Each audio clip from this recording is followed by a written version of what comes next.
할렐루야. 예배 자리에 나오신 여러분에게 하나님의 은혜가 함께 하시기를 축원합니다. 오늘은 전 세계 모든 교회가 한 마음으로 성만찬 예식을 거행하는 세계 성찬 주일입니다. 아마 많은 교회들이 오늘은 성찬식을 생략하는 교회들이 많이 있을 것입니다. 그러나 오늘 우리는 예배드리고 또 성찬을 나누기로 결정하였고, 예배드리는 중에 그리고 성찬을 받는 중에 예수 그리스도의 평강을 힘입는 그런 은혜의 시간이 되시기를 축원합니다. 우리 옆에 계신 분들하고 손을 흔들면서 좀 인사했으면 좋겠는데요. 잘 오셨습니다, 환영합니다, 이렇게 인사 좀 하실까요? 잘 오셨습니다, 환영합니다. 가정에서 영상 예배 드리는 분들 아직 많이 계시는데 우리 카메라 앞에 여기 보시고 카메라에다 손을 흔들면서 한 번 더 인사하겠습니다. 보고 싶습니다, 만나고 싶습니다. 네, 감사합니다. 최근에 제가 흥미로운 뉴스를 하나 보았는데요. 여러분들에게도 좀 보여드리겠습니다. 화면을 좀 같이 보실 수 있나요? 네. 전 세계를 마비시키고 있는 코로나19 바이러스는 웬만해서는 죽지도 않는 것으로 나타났습니다. 실험실에서 바늘로 100번을 찔러도 90도의 고열을 가해도 죽거나 모양이 파괴되기는커녕 곧 원상 회복한다는 연구 결과가 나왔습니다. 보도에 김형근 기자입니다. 헝가리 세멜바이스대 연구팀이 코로나 바이러스 입자가 바늘로 찌르면 터지는지를 실험했습니다. 연구팀은 미세 바늘로 코로나 바이러스 입자를 끝에서 끝까지 찔렀습니다. 하지만 모양만 찌그러질 뿐 바늘을 빼면 다시 원래대로 복구됐습니다. 연구팀은 100번이나 같은 작업을 했지만 코로나 바이러스는 온전한 모양을 유지했습니다. 이번에는 코로나 바이러스 입자에 90도의 열을 10분간 가했습니다. 역시 원형의 모양이 조금 바뀌었을 뿐 거의 영향이 없었습니다. 날씨가 더워지면 코로나 바이러스가 사라질 것이라는 전망이 왜 빗나갔는지를 잘 설명해주고 있습니다. 연구팀은 코로나 바이러스 표면에 있는 스파이크 단백질이 열에 그을리면 일부 떨어져 나갔지만 전체적인 구조는 온전한 상태를 유지했다고 밝혔습니다. 코로나 바이러스는 스파이크 단백질을 통해 숙주세포에 침입하는데 그 수는 지금까지 다양하게 보고됐습니다. 중국 칭화대 연구팀은 26개, 영국 케임브리지대 연구팀은 24개, 독일 막스 플랑크 연구소는 40개가 있다고 보고했습니다. 세멜바이스대 연구팀은 그보다 많은 61개의 스파이크 단백질을 발견했다고 밝혔습니다. 이는 코로나 바이러스의 스펙트럼이 생각보다 넓을 수 있음을 보여주는 것이라고 연구팀은 설명했습니다. 그러면서 코로나 바이러스가 지금껏 알려진 바이러스 중 최고의 탄성을 지니고 있을 수 있다고 덧붙였습니다. 특히 놀라운 자가 치유력은 이 바이러스가 광범위하게 다른 환경에서 적응할 수 있도록 하는 것 같다고 밝혔습니다. YTN 김영근입니다. 우리가 강적을 만났습니다. 최고의 탄성을 가진 바이러스라는 이 뉴스를 보면서 이게 얼마나 끈질긴지 놀라기도 하면서 동시에 이런 생각이 들더라고요. 최고의 탄성을 가진 바이러스? 이것이 그리스도인이 가져야 할 믿음의 자세가 아닌가. 100번을 찔러도 원상복구되는 바이러스처럼 우리들도 세상의 거센 공격에 끄떡없는 성도가 되어야 하지 않겠습니까? 근심과 걱정, 환난과 핍박, 두려움과 낙심 등이 아무리 나를 찌르고 때리고 괴롭혀도 곧 다시 일어서는 최고의 탄성을 가진 그런 승리의 성도들이 되어야 하지 않겠습니까? 시편 기자는 의인에 대해서 이렇게 고백합니다. 우리 함께 화면을 보시고 읽어보겠습니다. 그는 넘어지나 아주 엎드러지지 아니함은 여호와께서 그의 손으로 붙드심이로다. 진리를 붙잡은 자에 대해서 바울은 이렇게 말합니다. 우리 한 번 더 같이 읽어보겠습니다. 나오나요? 네, 다음이요. 다음. 네, 다음. 네, 시작. 우리가 사방으로 우겨쌈을 당하여도 쌓이지 아니하며 답답한 일을 당하여도 낙심하지 아니하며 박해를 받아도 버림받지 아니하며 거꾸로 틈을 당하여도 망하지 아니하고. 할렐루야. 2020년에 9달이 지나갔습니다. 벌써 10월입니다.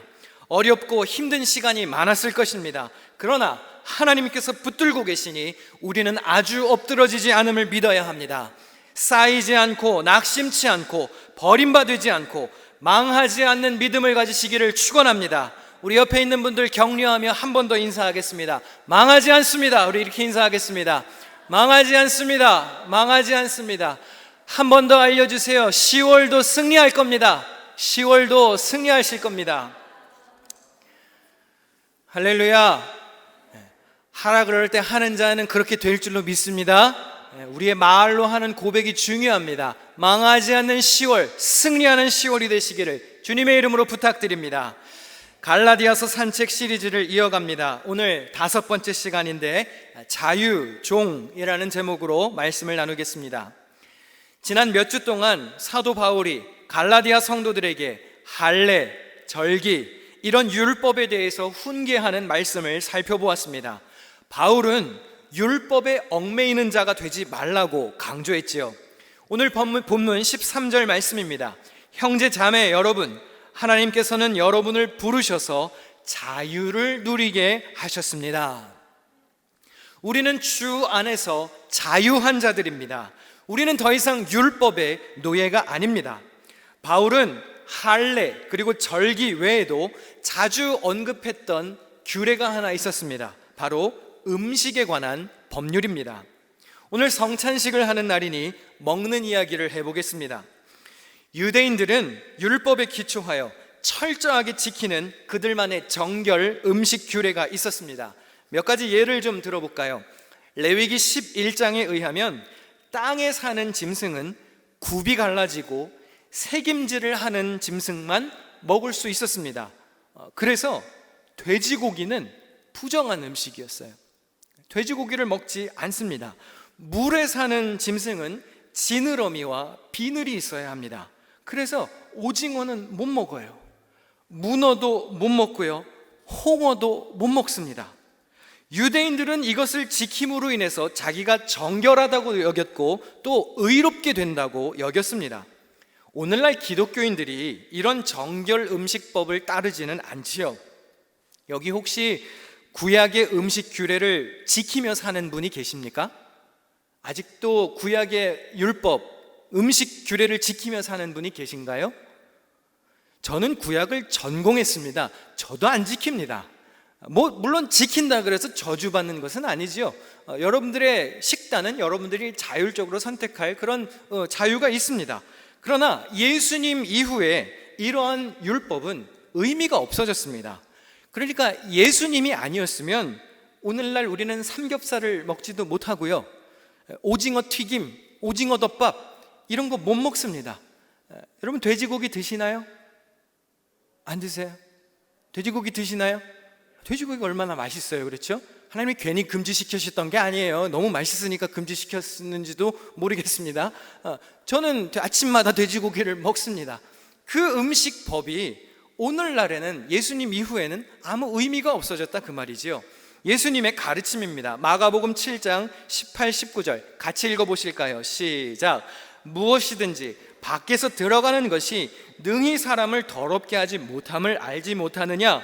이는 마음으로 들어가지 아니하고 배로 들어가 뒤로 나감이라. 이러므로 모든 음식물을 깨끗하다 하시니라.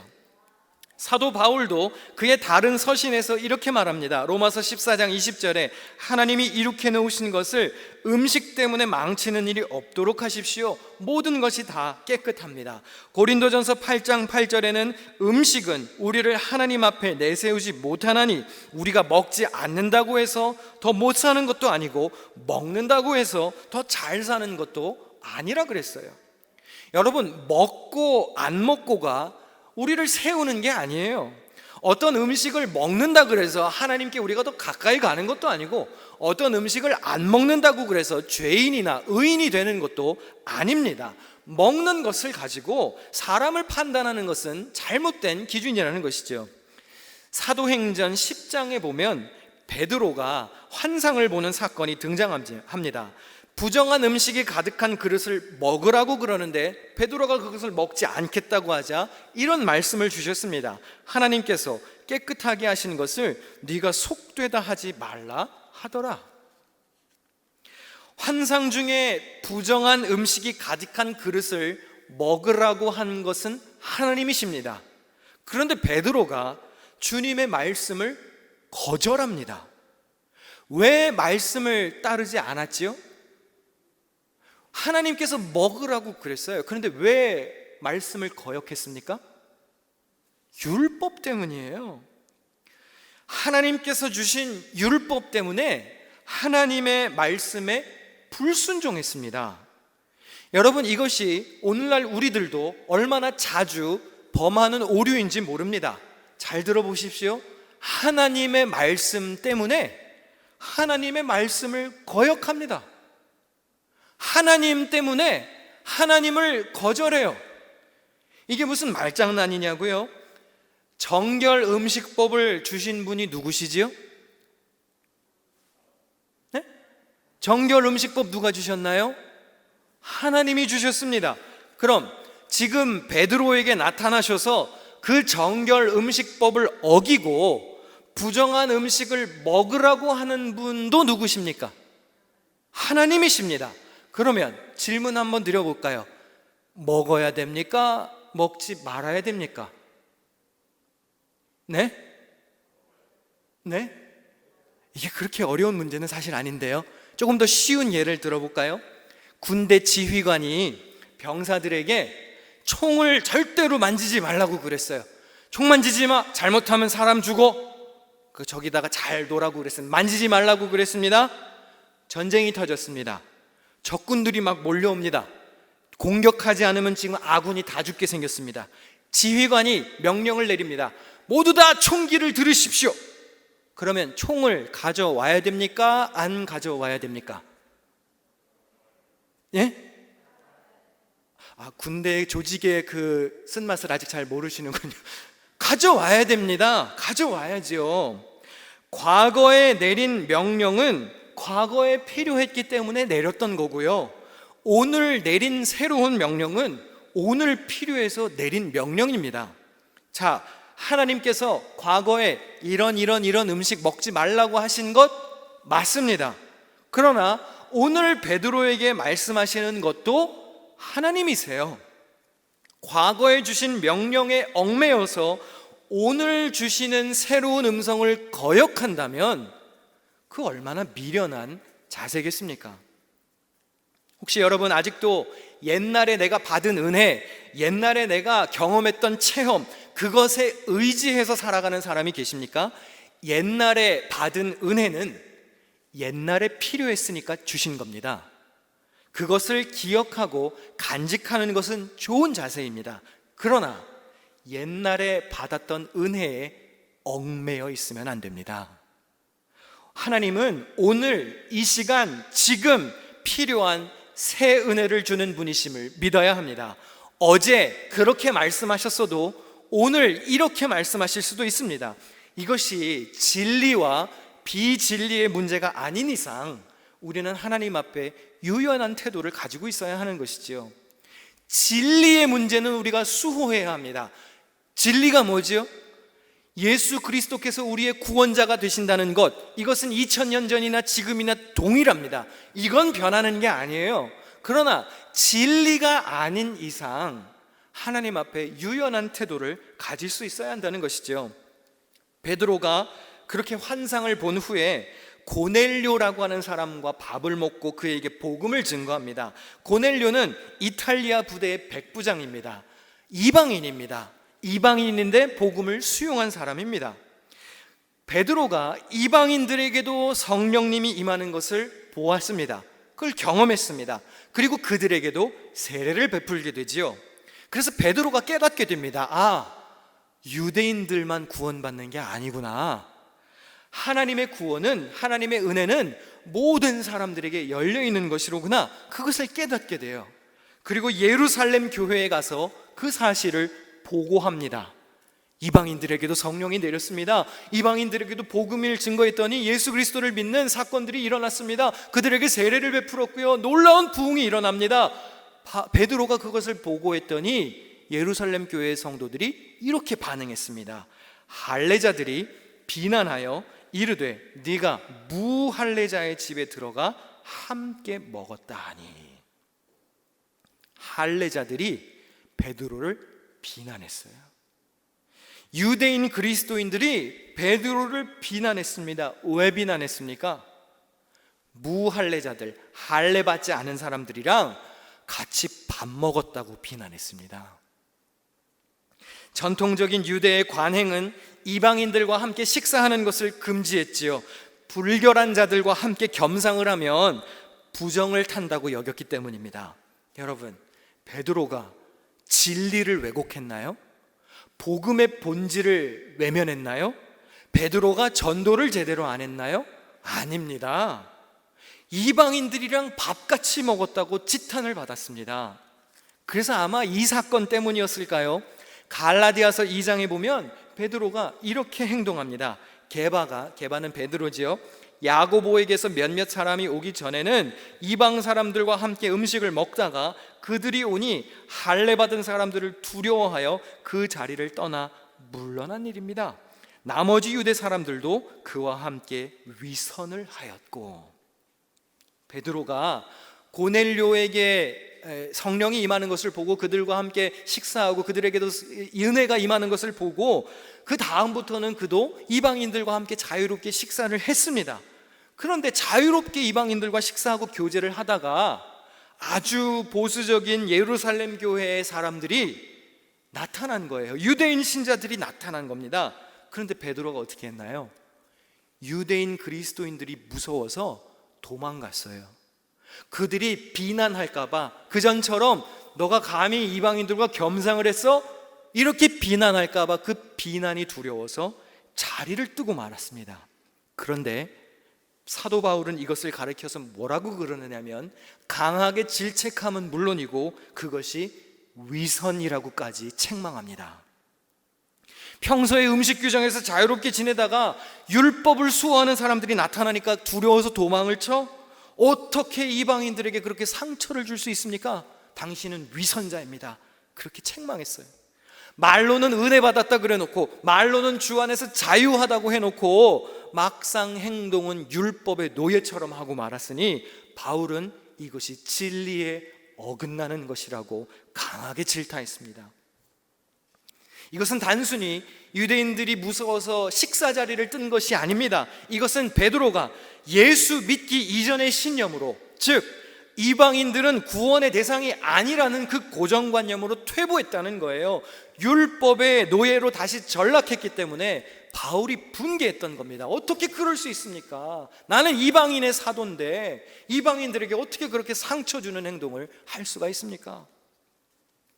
바울이 나중에 그의 제자 디모데에게 이렇게 권면을 합니다. 음식물은 하나님이 지으신 바니 믿는 자들과 진리를 아는 자들이 감사함으로 받을 것이니라. 하나님께서 지으신 모든 것이 선함에 감사함으로 받으면 버릴 것이 없나니. 하나님께서 선하게 만드신 그 음식, 하나님은 모든 것을 다 선하게 만드셨는데 그 선한 창조물을 악하게 변질시키지 말라는 거예요. 죄인을 만드는 그 정죄의 도구로 사용하지 말라는 것입니다. 축복을 축복으로 여기고 활용하라는 것이지요. 여러분, 우리는 그리스도 안에서 자유한 사람들입니다. 믿으십니까? 우리는 그리스도 안에서 자유합니다. 갈라디아서 5장 1절을 함께 읽어보겠습니다. 시작. 그리스도께서 우리를 자유롭게 하려고 자유를 주셨으니 그러므로 굳건하게 서서 다시는 종의 멍에를 매지 말라. 여러분, 우리는 자유한 사람들입니다. 죄의 멍에를 맬 필요가 없습니다. 그런데 자유하라는 말이 율법이 담고 있는 선한 정신까지 다 무시하라는 것은 아니에요. 우리의 자유가 타인에게 해를 끼치지 않도록 주의는 해야 합니다. 그래서 고린도전서 8장 9절에 이런 말씀이 있습니다. 함께 읽어보겠습니다. 시작. 너희의 자유가 믿음이 약한 자들에게 걸려 넘어지게 하는 것이 되지 않도록 조심하라. 오늘 본문에서도 사도 바울은 이렇게 가르칩니다. 형제들아, 너희가 자유를 위하여 부르심을 입었으나 그러나 그 자유로 육체의 기회를 삼지 말고 오직 사랑으로 서로 종노릇하라. 그 온 율법은 내 이웃 사랑하기를 내 자신같이 하라 하신 한 말씀에서 이루어졌나니. 여러분, 우리는 자유합니다. 그러나 그 자유로 육체의 기회를 삼지 말고 사랑으로 서로 종노릇하라고 가르칩니다. 자유하더라도 이웃 사랑의 정신을 저버려서는 안 된다는 이야기이죠. 오늘 설교의 제목 자유, 종, 이 두 단어는 사실 서로 어울리는 단어가 아닙니다. 자유한 사람이 어떻게 종이 될 수 있습니까? 종은 자유가 없지요. 그러나 우리는 율법에서 자유하지요. 죄에서 자유합니다. 그러나 여전히 종의 모습을 취해야 할 것이 있는데 바로 사랑을 실천하는 자세는 종이 되어야 한다는 거예요. 이웃 사랑을 실천하는 것에서만큼은 종의 모습을 가져야 한다는 것입니다. 여러분, 자유한 몸과 마음으로 사랑을 가지고 종처럼 행동해야 합니다. 종처럼 섬겨야 합니다. 율법에서 자유하여서 사랑의 종이 되어야 합니다. 우리의 자유를 가지고 다른 일을 판단하지 말아야 합니다. 우리 로마서 14장 3절 4절 마지막 성경 구절을 함께 읽어보겠습니다. 시작. 먹는 사람은 먹지 않는 사람을 업신여기지 말고 먹지 않는 사람은 먹는 사람을 비판하지 마십시오. 우리가 누구이기에 남의 종을 비판합니까? 우리는 예수 그리스도의 은혜로 주 안에서 자유한 사람들입니다. 그러나 그 자유로 타인을 비판하고 판단해서는 안 됩니다. 다만 우리는 사랑을 실천하는 종이 되어야 합니다. 그런 자유한 종이 되시기를 주님의 이름으로 부탁을 드립니다. 여러분의 자유로 사랑을 이룩하는 삶이 되시기를 주님의 이름으로 간절히 부탁드립니다. 기도하겠습니다.